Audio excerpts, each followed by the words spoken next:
Hey everyone, and welcome to The Explainer. I am so glad you're joining us for this one, because today we are tackling a topic that is absolutely crucial, yet it's surprisingly overlooked in modern corporate strategy. We're talking about workplace safety.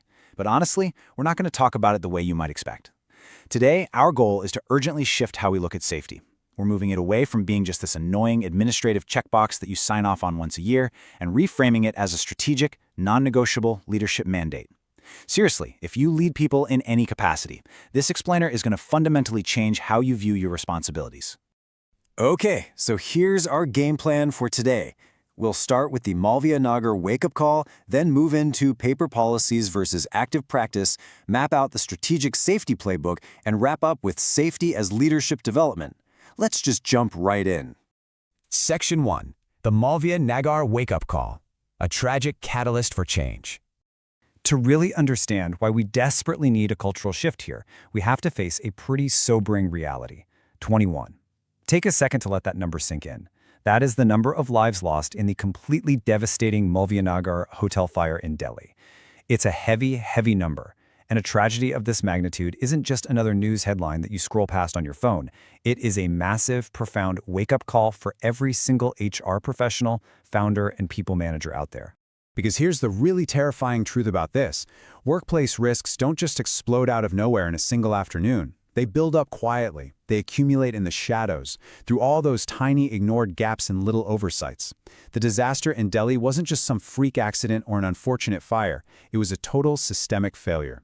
When exits fail, when records fail, and when the emergency response plan completely fails, it's the employees who end up paying the ultimate price.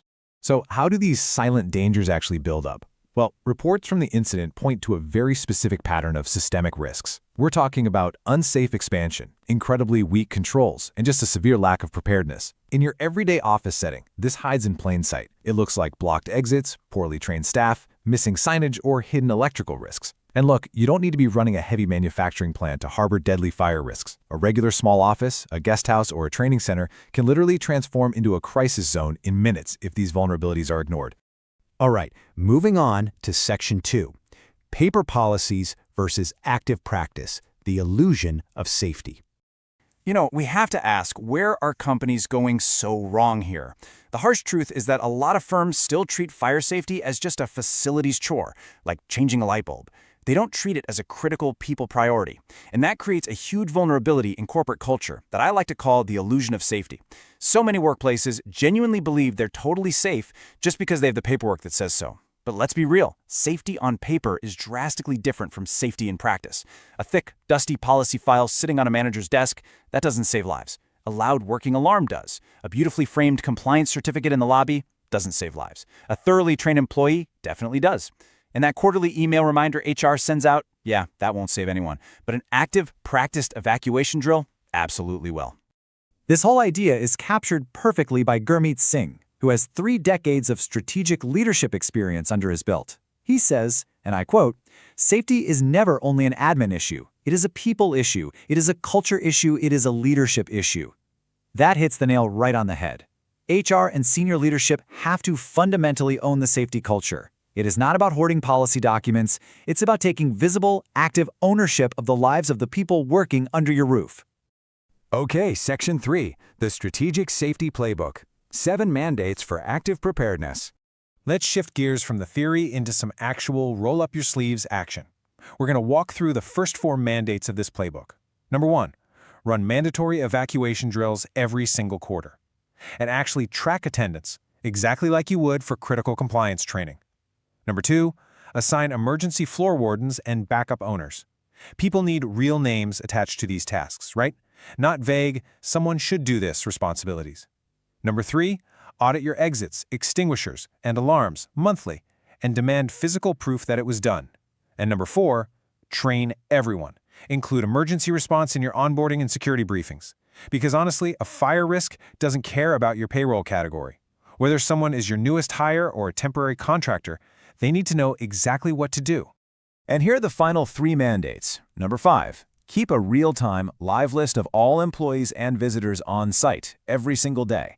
If things go south in those first few minutes, knowing exactly who is inside is literally a matter of life and death. Number 6, Review your office layouts to clear away blocked exits and unsafe storage. A cluttered hallway can easily become a deadly delay. And finally, number 7, keep communication incredibly simple. Display evacuation maps in common local languages right near the lifts and entry points. Visuals matter so much when adrenaline spikes and you're running out of time. Bringing us to our final part, Section 4, Safety as Leadership Development, Professional Readiness, and Corporazen. We really need to flip the script on how we view emergency readiness. It is not some annoying admin burden, it's a core component of your professional leadership growth. So I have a question for you, and think about this honestly. If a crisis happens today, right now, will your people know where to go, who to call, and how to respond in those first 3 minutes? That is the crux of this whole explainer. Anticipating a crisis long before it becomes a tragic headline, that is exactly what defines true leadership. Good leaders don't sit around waiting for a disaster to happen so they can fix the gaps. They ask the hard questions right now. This kind of proactive mindset is actually the foundation of something called Corporazen. It's a framework launched by Gurmeet Singh, specifically to empower professionals in the modern corporate world. Now, Corporazen covers things like corporate etiquette and navigating hybrid work cultures, but its heartbeat is really about the habits that build credible professionals. Because professional growth, it's not just about getting that next promotion. True growth is about building the awareness to be fully ready and responsible at work. And yeah, that absolutely includes owning the safety and well-being of the people sitting next to you. So we're going to wrap up this explainer with an incredibly powerful thought on corporate accountability. Good culture protects people before it performs for business. Just think about that for a second. Before the profit margins, before the quarterly deliverables, a genuinely good culture protects its people. That is how you deepen employee trust. If you work in HR or any form of leadership, the time is now to make safety visible, measurable, and totally non-negotiable. So I'll leave you with this one final provocative question. Are you operating under an illusion of safety, or are you actively building a culture that will actually save lives when the alarm rings? Thank you so much for hanging out with me for this explainer. I really urge you to take these mandates straight back to your leadership teams today.